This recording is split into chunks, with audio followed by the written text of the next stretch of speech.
Yeah, boofing is one of those things that I never gave much thought to.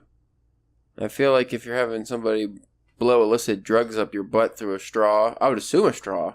Yeah. Maybe like a hose. I mean, who knows? There's probably some kind of boofing apparatus. Like, Well, for serious boofers. I feel like it can't be more... I mean, I'm sure there's some serious boofers out there, but it can't be more technical than just your beer bong shoved up your ass and you just... Yeah, Steve-O style. Yeah, just blowing it in there. But is it cocaine that you're boofing normally? Because who's wasting cocaine on your butthole? I mean, it gets into your system quicker. Does it? Yeah, but I thought it had isn't that like why they do like the alcohol, like the soap, like? Well, yeah, because it goes into your digestive tract. But do you want to digest, cocaine? I don't know. You want to test it? Quick? Wouldn't you technically, because if you snort it, it goes down into your nose, down into your throat. I thought it went into your sinuses and it absorbed through them. Man, I never did coke. Me neither. I don't really want to. You know what I know about coke? Blow. Everything I've seen on TV and movies. That's about it. Yeah. Blow, and The Wire. Yeah, and that's more crack, but Crack. You boof crack? I'm sure there's people who do it. People probably boof meth. There's definitely somebody out there who's trying to boof marijuana, but how would that work? Because it wouldn't. Yeah, because the smoke, that's not what you... Can you inhale through your butt, like, clench real hard? I don't know. Maybe it's like in that episode of South Park when they shove the food up their ass and they shut out their mouth. So maybe if you took like a pot cookie and shoved it up your ass. Yeah, that would work. What if somebody could take a drag with their butt and then it comes out of their mouth, the smoke? That'd be some shit. It comes out of their pee hole. Your anatomy, sir, is frightening me. I just don't want to be on the other end of that guy on the rotation of that. Ooh, this joint tastes real shitty. Who let him start? Ugh.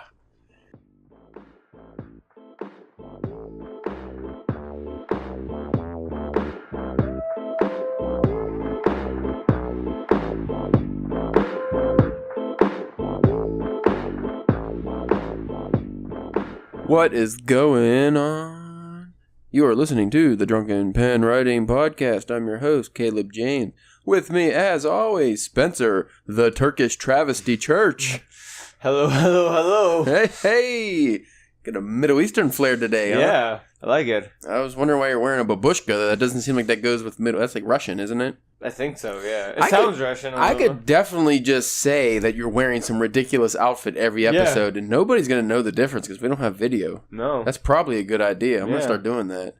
Spencer, I'm wearing a G-string. Neon. That's it.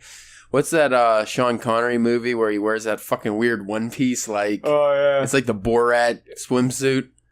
That movie had a weird name. I forget. That was awful, though. He had the ponytail. It's very hairy. Oh, man. I'm sleepy. You got lots of energy, don't you?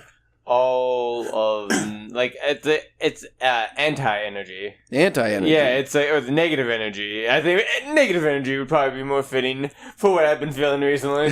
Sounds about right. Oh, I don't know about you, but my writing... I've been writing every day, but I get like 100 words and I'm just shitting the bed. Like I just crap out. I'm okay, that's good. I've been so tired after work lately. I don't know what's going on. And every time, like when I'm working, I'm like, ooh, I want to write this. I want to write that. I have all these ideas. As soon as I get home, I'm like, I'm going to get on that. And then 6 hours go by and I'm like, oh shit, I need to get on that. And then I just go to bed. Yeah, I've been the same way because I started on the low level short story fiction the short story version of it, and like I've been only a couple hundred words into it, but like I started it like last week and I can't.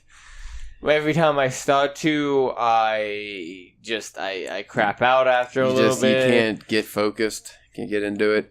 See, here's the thing though, this might give you a little motivation. Because I was looking at my story yesterday. Not yesterday, because we went to the book club and I didn't do anything yesterday. Day before. So even though I've only been writing like a couple hundred words a day, I think I've been working on like a week. I'm up to almost 2,000 words for the first part of the story. So that's something. I mean, it's not my normal like 2,000-3,000 words in a week. Yeah. But even so, at least it's making progress. I'm not just doing absolutely nothing. So, that's fucking something. You know what's messed up too? You know how you remember a couple weeks ago you helped sign me up on that Grammarly software for the writing and stuff like that?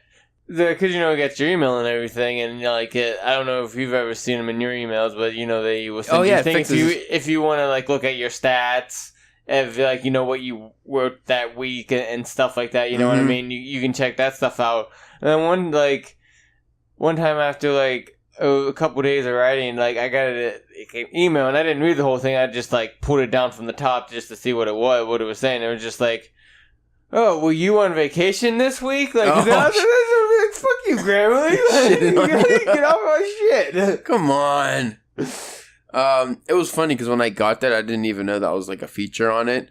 So it's right when I got that, I used it just as like the last piece of editing for I think like 3 separate long stories I had, and when it sent me my progress report at the end of the week, it was like, you did 150,000 words this week. I was like, holy shit. Now it's saying yell at me after this, isn't it? Because I'm never going to be able to keep that streak. You won't be able to reach those peaks like ever again. I didn't write those words. They were already written. It just, I don't know. I mean, it's nice to have that feature, I guess, but like you said, it could make you feel kind of shitty. When I guess, like... It motivates you to get back to work. Like, I think, well, it didn't help either whenever, like, when I first saw that, like, I was going on a break at work, and I was just like, you know, fuck you, Grammarly. You know what I like about the Grammarly? When you're writing emails, it'll edit that too. Oh, really? Yeah, I mean, it doesn't work on everything, but I don't think Hootsuite works. I know WordPress, which fucking irritates me because that's where our site's on. It doesn't work on there. A lot of different... I think even Twitter it works, maybe. Like, there's a lot of things that'll just edit your grammar on the go, but emails especially, which is cool because sometimes, you know, I'm firing a bunch of emails off. And it will help you look a little bit more professional. Yeah, there's nothing worse than writing this long professional email, and then you give it a once over, it seems good, and then you send it out and you realize, oh, shit, and you look, you fucking said something wrong or typo or something. This episode, after a series of drunken misadventures it seems like we've been having, we figured we would get back to actual writing topic. So today is the most basic rule of writing. Not the most basic. I don't know why I said that. This is more of an advanced rule, actually. Yeah, I think, yeah. This is after you've had some stories under your belt. Yeah, this is definitely more advanced. I am looking... This is a higher learning lesson. Now, this is something we've written about on the site and talked about, I think, previously. At least we touched upon. But I didn't feel like looking up the article we wrote previously. I'm just going to use... Because this is a newer one. Because the one I wrote, I think, was a couple years old. Yeah. So this one might be able to reflect some newer views because this came out July last year.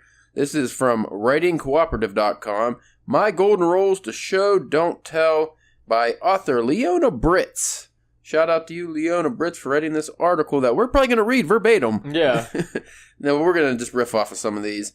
But, you know, the show and don't tell... The reason why that's an advanced technique is because, especially when you start out writing, I'm going to tell a story. Yeah. That's what you're thinking. What you actually want to do is tell a story in such a way that the reader is the one that actually is telling, like, they're the one seeing the story. So you kind of telling them what's going on, but you have to paint the picture in their head. If you just tell them, like, word for word, you know, Dan's going to get the garbage smells very bad, Dan makes a nasty face. That you're just showing, or, you know, you're telling them everything that's happening. Instead, like, describe the stink of the garbage. Like, let the picture paint itself in their head. That's what you really want to do. But instead of terribly rambling on about... And this is like, and it's one of those things that you could, you know, do and you're not even realizing it. Especially when you're first starting out. Because you said you're focused on just the story aspect itself. And... yeah, that's good, but especially whenever you start to go over your, like, second drafts and stuff, this is whenever you want to kind of manipulate that so it's a better turned story. Well, that's a very good point, too, because until you get really good, you're normally not writing, you know, using this in mind. You're just, like, your first draft especially, you are just telling the story. You just want to get it out. And even as I've gotten better as a writer, I find it's actually easier just to kind of tell the story word for word. And then when you do that second draft, that's when you really show the story. Yeah. And you go back and you really add those details to spice it up. So let's see what we got here. And then, too, you actually know what's going to happen, so you can hint. Yeah. And play off things a little bit better as well. You could just flesh things out in a better way. But I do feel like a lot of writers, they don't. They just stick with that first... I swear I've read things where it's like, if this... That should be the open. Hair on my nose from this shitty robe. I feel like a lot of work I've read from writers, it's almost as if they just written the first draft and then now, oh, that's good, and they just put it out.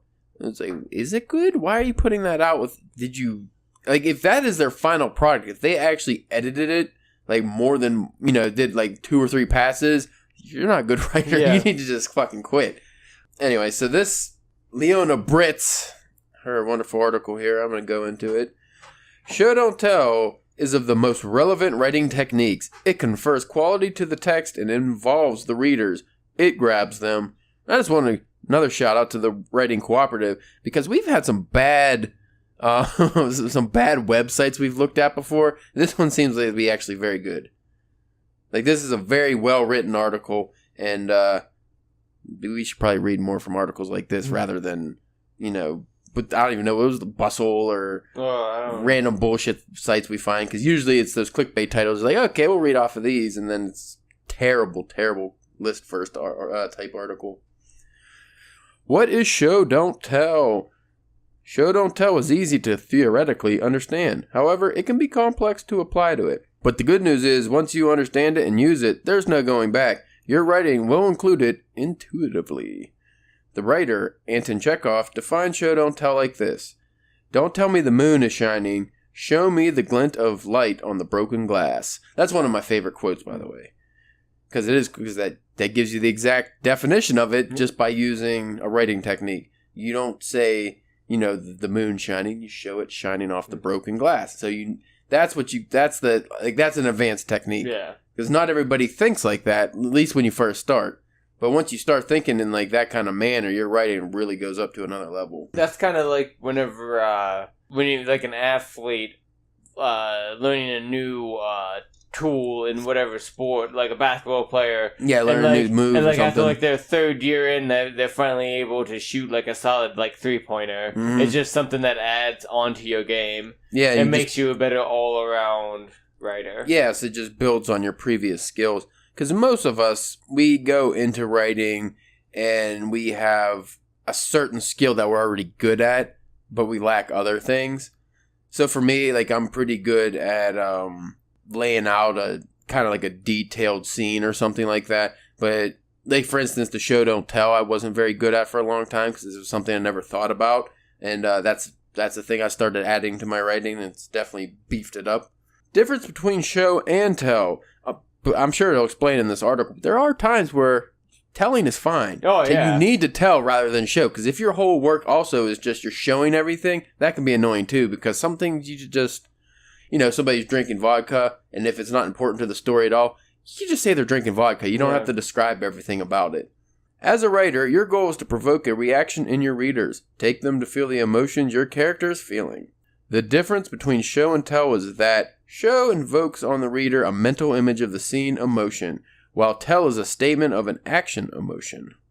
Show is a tool used to pull the reader to a scene. Using it, you're creating a connection between the reader and your scene character. This happens because you're making the reader interpret what's happening instead of telling him what he should understand or feel.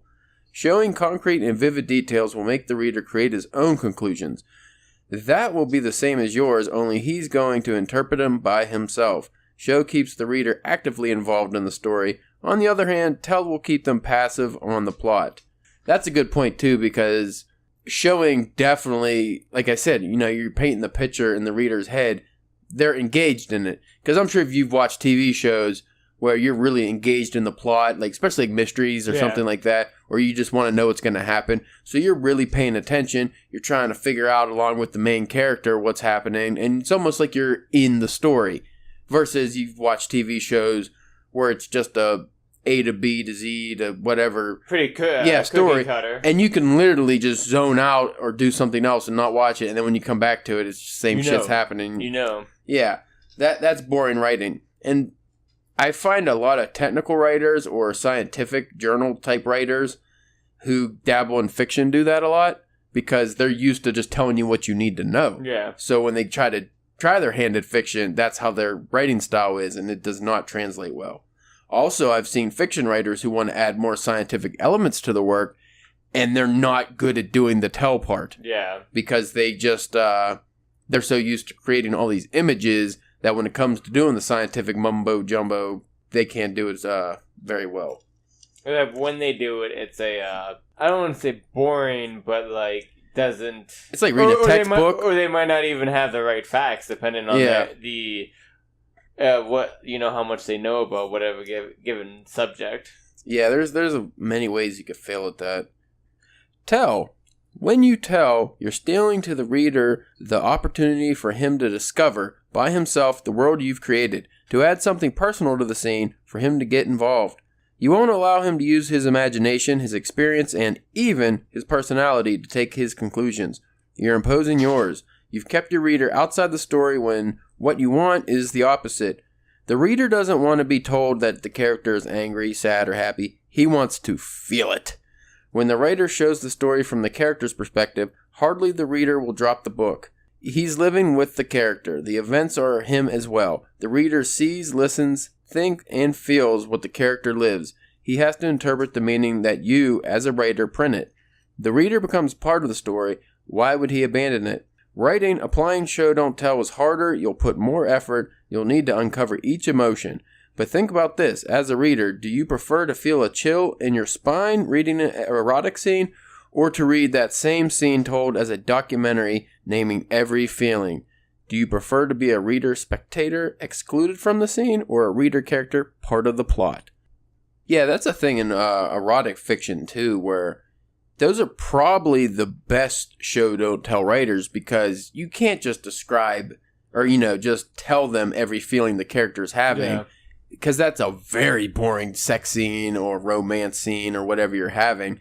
And I think a lot of writers, no matter how good of writers they are, when they get older, whether it's just laziness or they just kind of fall back on like any job, you just kind of fall back and you can just do the job, but you're not really focused on doing an amazing job. You just want to do it. I feel like a lot of older writers tend to fall back on the just telling people what's happening. People who, they already got a fan base, so they know they're going to buy the book, so why put them... Because it's easier. It's an easier way to write. Telling the audience what's happening is just, like this says, telling your readers that a character is happy is way easier than showing them they're happy. 6 tips to implement show don't tell when you're writing. I see. The door opens. The dog. Hookers. See, here's an example. The dog, tail wags. Why is his tail wagging? Is he angry? Is he sad? Is he happy? You have to explain how that tail is wagging.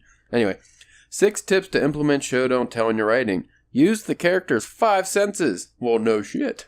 Take the reader to the scene through the character's 5 senses. Make a list of what the character sees, listens, feels, touch, or taste. Then rewrite the scene using strong verbs. More about this on the next tip. Number 2, use strong verbs. Strong verbs are the irregular ones.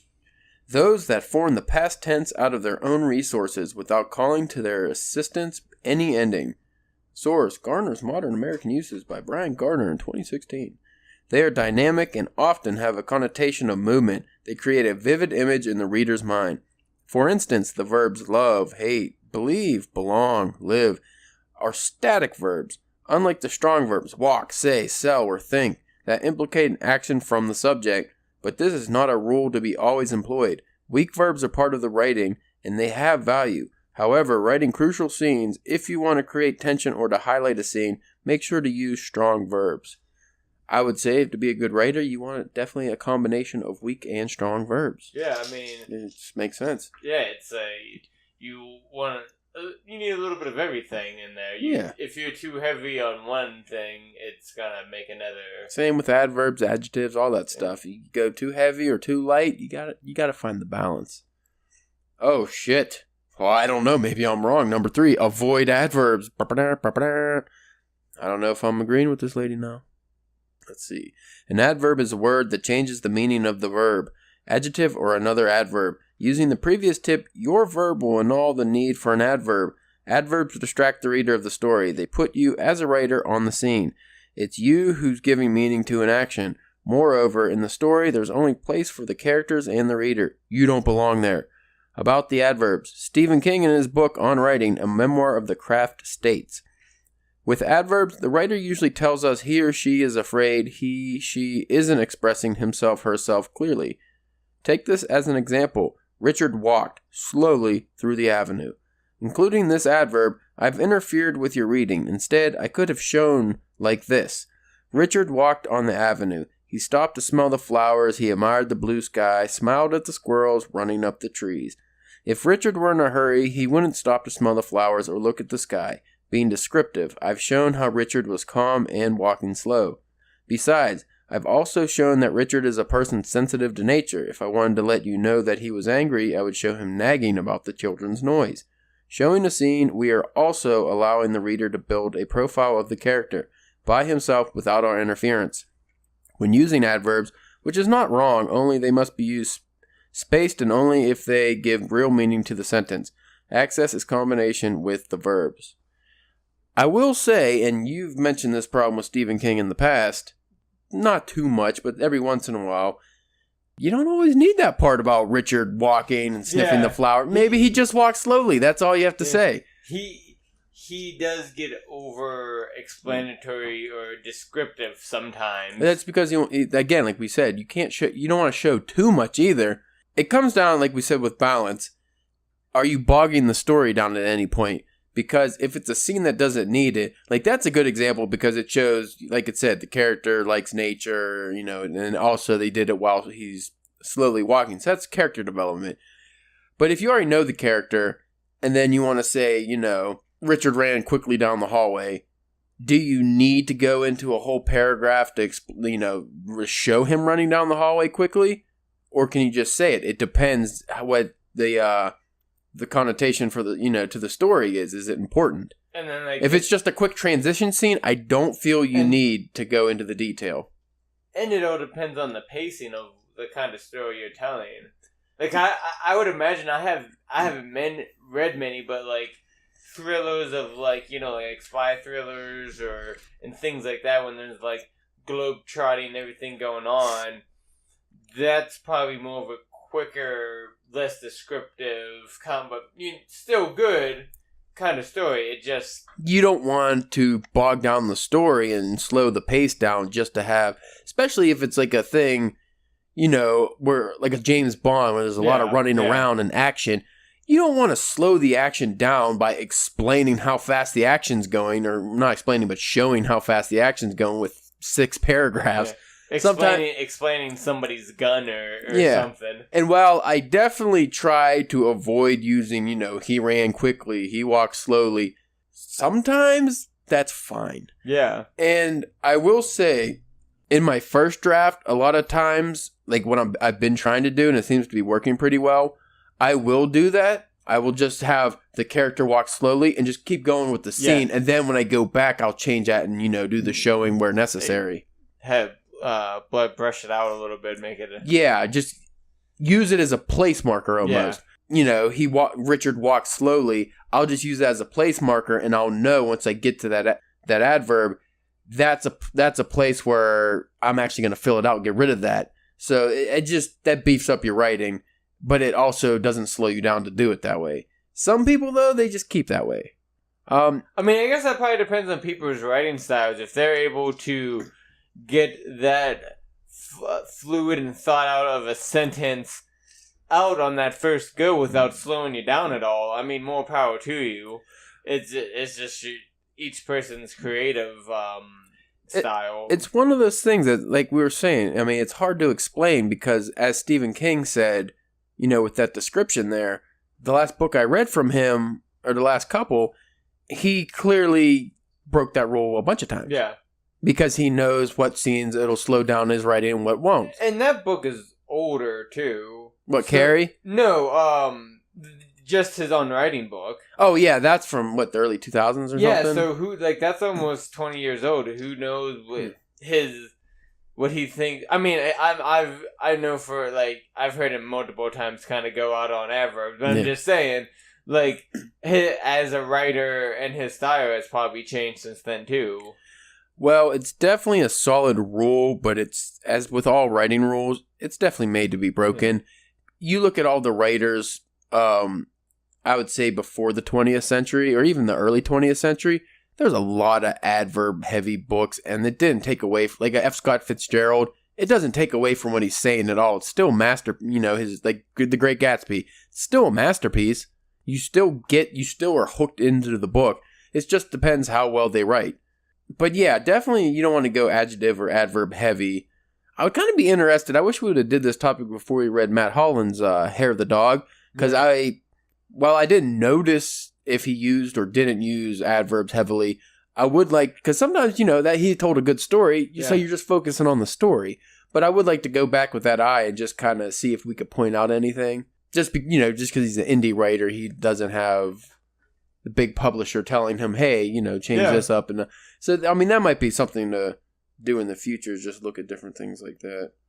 We'll keep that in mind when we're reading things. I mean, I've written like Neil Gaiman or something. I've read their work, and there are scenes where I'm like, this could have fucking easily, either this could have easily just been he walked quickly, or this could have been much improved by some detail. Like, you find that in everybody's work, and those are just like nitpicky things. Yeah. As long as it doesn't take away from the story, it doesn't really matter. And again, it's very stylistic depending on how the person writes. What is always good for the goose isn't good for the gander, Yeah. Number 4, be specific. The more specific you are in the descriptions, the easier show will be. Being specific, you'll find the blank spaces left by your tell, and you'll create a dynamic scene. Don't spare in the wording. Instead, use descriptions to show. Avoid generic terms. Use concrete nouns that will give the reader an image. If you want to say that the character has a dog, show its happiness when its owner gets home. Again, there's no need for you to apply this rule in every paragraph. Besides, the fact that you don't want an exhaustive description, the specificity... How the fuck do you say that word? Specific... I've read it so many times, but I've never actually said it out loud. Specificity? That ain't right. The specificness of the word. Super specific. Super specific. is what they're trying to say. Is what they really mean. The specific... so close. Specificity will increase the wording. Find a balance. Don't use that word ever again, lady. That's not a real word. Oh man, it's the specific, but then the idiot at the end fucks me up. Because then it's city, right? Yeah. Specificity. It almost sounds like you said specific titty. Specific titty. No, I'm saying Pacific, like ocean. Specific titty. I know it's specificity. I just can't say it.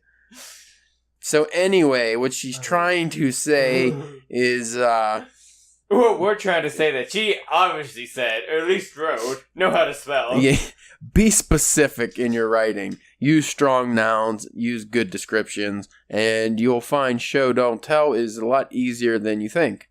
What I like to do when I get to the phase where I'm really trying to do detail... I stop and I just kind of close my eyes and picture the scene in my head like I'm there.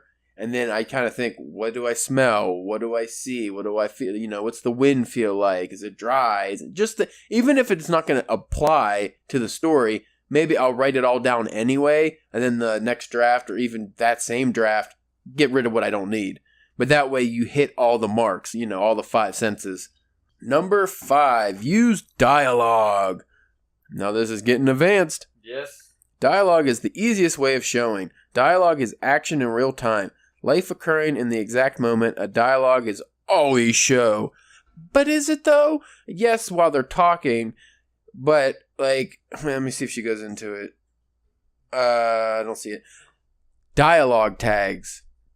I want to drop some knowledge on dialogue tags now. A lot of people like to say, hey, fuck your face, buddy, Paul said. Angrily. No, don't say Paul said angrily. You can either show, if he's calling you a fuckface, obviously he's angry, so is he gonna be like, hey, fuck you, guy, or fuck face. Like, no. Say, Paul said with clenched fist, or Paul said slamming on the table. That's showing the action. That's showing that he's angry, or at least, adding to the dialogue that he's angry. So it's better to always do that than just, he said angrily, she said softly, whatever it is. Like what I like to do, instead of she said softly, I'll say, she said in like a meek voice, or she said with the almost whisper, something like that. What the ultimate goal with that is being so good at writing your characters that when it comes to the dialogue, you're so good with their voice that you could do it with the minimal amount of tags. Yeah, that's what I was about to say. That's preferred if you could just... Or even without the tags, or even without the he said, she said. Like, yeah. That's when you can and they're able to follow, not like, who said that? Which one said that? I, just going back to Matt Holland again, because we were talking about him, I felt in Hair of the Dog he did a good job of that. He, with his dialogue tags, he didn't have to go real heavy with them, because he laid out, he created the characters in such a way that you kind of, each character had their own little profile, that you knew how they thought, how they talked, and their emotions. The kind of words they used. Yeah, what they were emoting. For instance, the female protagonist was real snarky, and she was kind of a smartass. So every time she said most of the time when she said something, you already in your head pictured that smartass tone. Yeah. He didn't have to describe it. So that, like, if you want a good character development example, I would recommend checking that book out. Number 6, focus on action and reactions. Don't tell the traits of the personality of your character, show them through their actions. Allow the reader to see how the character acts and reacts to the events in the plot. That will reveal his personality. Instead of saying, she's a bad woman, describe her kicking a straight dog. Oh, goddamn. No. Why do I kick the straight dog? Why can't it be a gay dog? Well, you don't kick a gay dog. Is that a hate crime? Yeah. I think she meant to say stray dog, but she wrote straight dog. Oh. Yeah, I just heard stray dog. I was like, why? No, it says, describe her kicking a straight dog. Oh. So I assume that meant stray, but trying to be witty, Spencer. Kick a gay dog. Anyway, you will immediately convince the reader that she's not a good person. Kicking the dog or a baby is the easiest way to establish that. Stephen King does a good job of doing that with his bad guy characters. But though somehow with his bad guy, with like you still feel for him. You're just kind of like rooting for him a little bit. Like you like that person a little bit because he's a fucking master.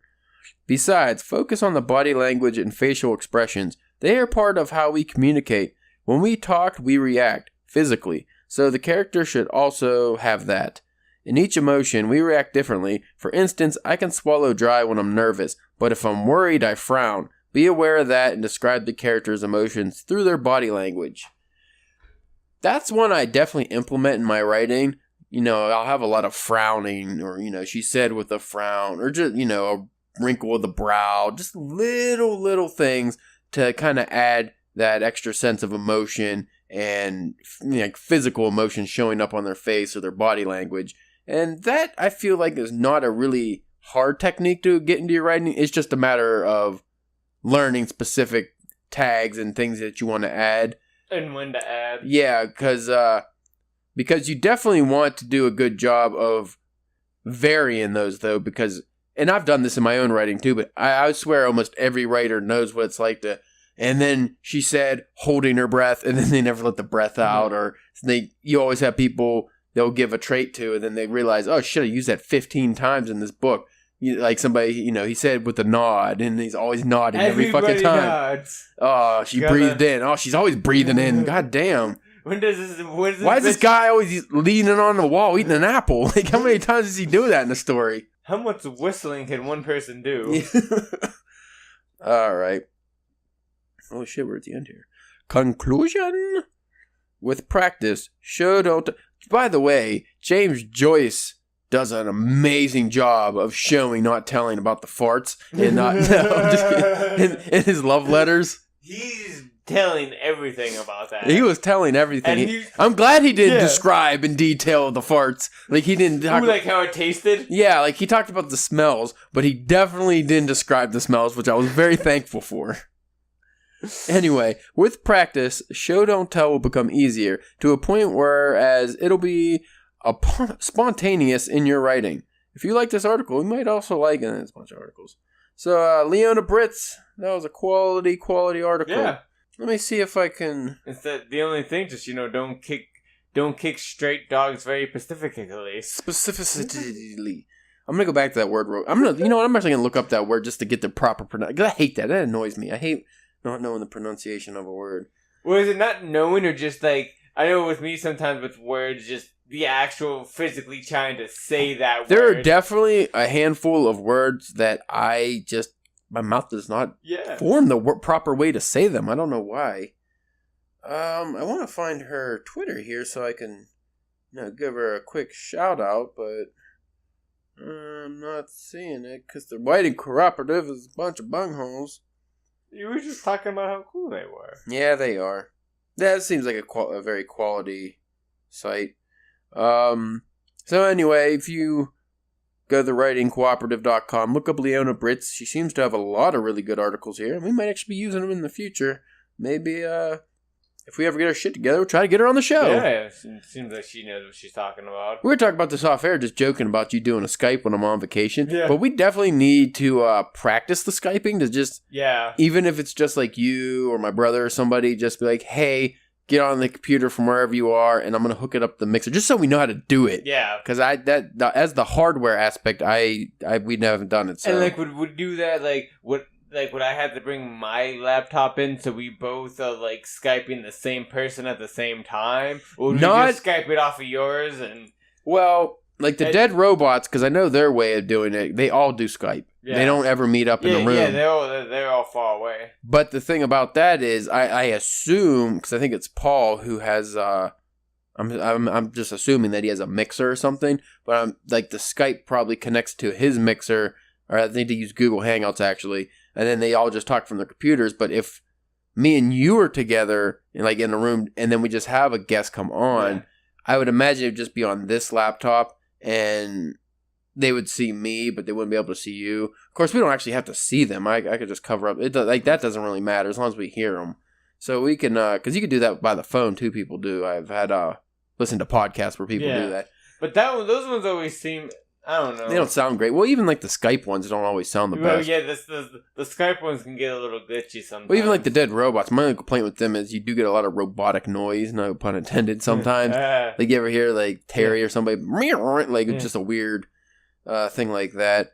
But by the way, I didn't want to say anything, but when we were at the book club last night, I didn't even think of it. I was like, hey, you know what? I never looked up Colin's podcast on the Podbean app to see if he's on there, and their podcast was, and it only had one. It had one comment, and it was that the sound quality's not good. There's a constant buzzing. Oh, well, so what that was is that because he just is a mic that sits on the table, right? And everybody talks, and the mic just picks it up. So normally there for a while there was it was plugged into the wall. What we did. So you heard the electricity. So what he started doing is just unplugging it and just put batteries in it. And somebody said that it went away. I don't know. I haven't listened to it as much since I have been on it more. I would like to see his software set up. Does he use Audacity? Do you know, or? I have no Does he even idea. edit them, or he just puts them out? I think. Well, he has to at least add the music and stuff. I think the only time that I think he might ever edit it is if something swears needs to be taken out or his is a little more polite than our podcast. Yeah, it's more PG. I mean, there's some swears, but if somebody drops a hard F-bomb or something like that, or you know what I mean, talk about something that shouldn't be talked about. Right. Well, anyway, I think we should wrap this up because we got a lot of good information for once. Felt like that was a solid episode. This was almost professional. Oh, it's because we're not drinking for once because we drank yesterday. So I'm drinking an iced coffee. Spencer, he's not drinking his normal French. No, yeah. He drank a French one time. And it wasn't even a real French, whatever that is. I don't even know what that is. It's just a cocktail mixer with gin in it. you can you can spend a lifetime of drinking whiskey, but you drink one French, and as a Frenchman drinker. You fucking Frenchman. You know what? It's the specificity. Man, there's people listening. Did you look? Yeah, there's probably. I'm looking up now. Oh, they're probably like, you fucking idiot. They're just screaming the word at us right now. Here we go. Specificity. God, I still can't. Specificity. That's a word people shouldn't use. No. Just say really specific. Yeah. So, I did a good job of sounding like a moron, but that's no different than any other podcast. Also, before we end this, I just wanted to give a shout out to our new homies in South Africa, Australia, and Israel, because we have picked up listeners from all around the world. That is kind of weird. Israel, I thought, was a little strange. I mean, just to think about that, like, okay, like you first doing this, you figure like, oh, some random friends and family members will check it out just to try to support it, and then you're like, well, we do have some people on the website that are constant like viewers, so they will probably check it out, and even like them, even with that like that, with just literally anybody anywhere can check it out. It's weird to think that somebody in Australia has listened to us talk about God knows what. You know what? I'm not gonna badmouth Kentucky, but they seem to be been usurped up there by, was it Texas? Shit. I'm gonna look up the numbers. You talk about your favorite trip to the dentist when you were young. Oh yeah, the dentist.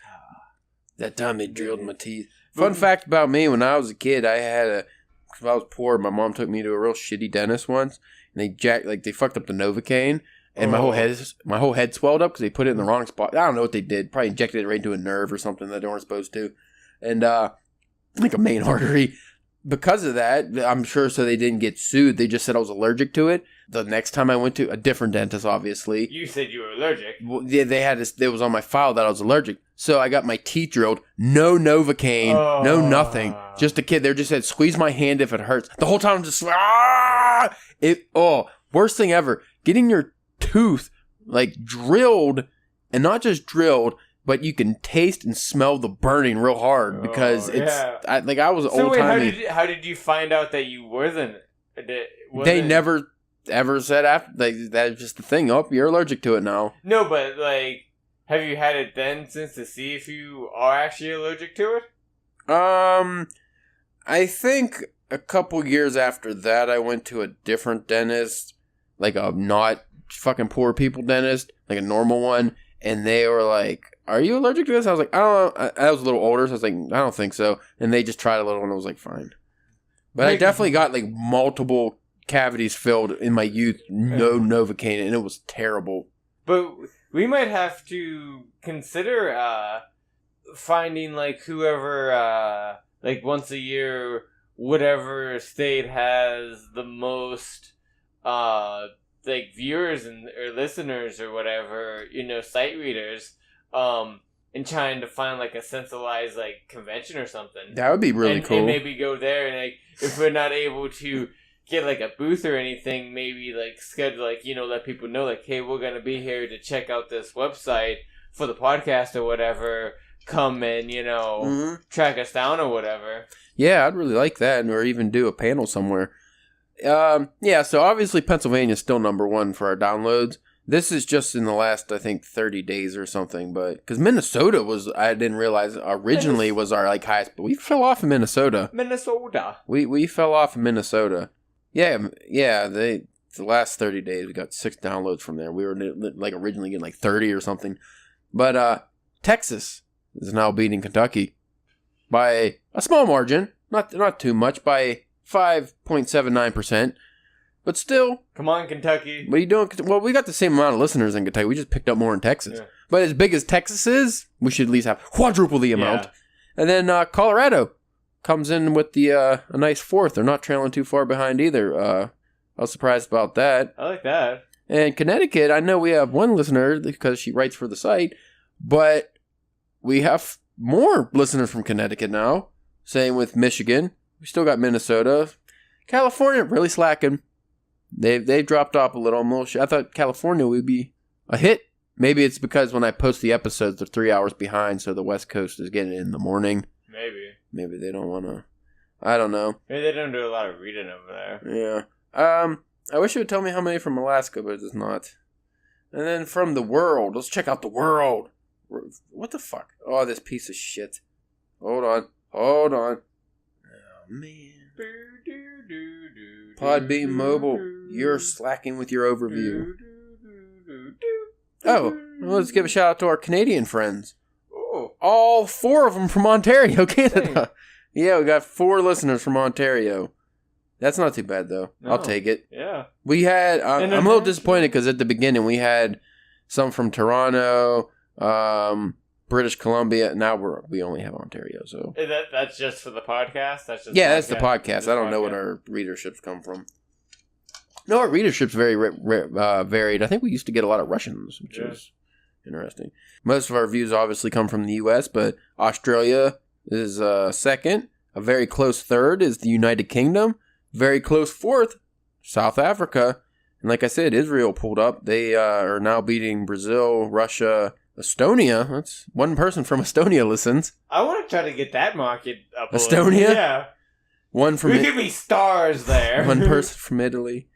All right, well, you know what? If we're going to talk about this, let's do that in another episode, because I don't think the people that were listening to us talk about writing give too much of a shit. No. If you folks want to check out and contribute to everything that we do, if you have show ideas or anything, you can hit us up on our website, drunkenpenwriting.com, or preferably, if you're going to give us ideas, you could just easily go on our Twitter at drunkpenwriting and slide into our DMs all nasty like, baby.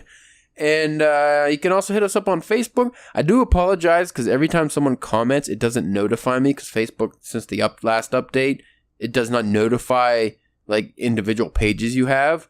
And if I don't check it manually, I don't know we get comments. Oh. So I can't respond until I look. Yeah, so like sometimes we're not ignoring you guys. I just don't happen to see it on the day that you comment because it doesn't fucking tell me. It'll tell me when somebody likes or shares something, but something that I actually, or even messages. I've gotten messages like, oh, this person messaged us 4 months ago. Now I feel like a big dick. But check us out on Facebook, and maybe one day we'll actually pay more attention to it.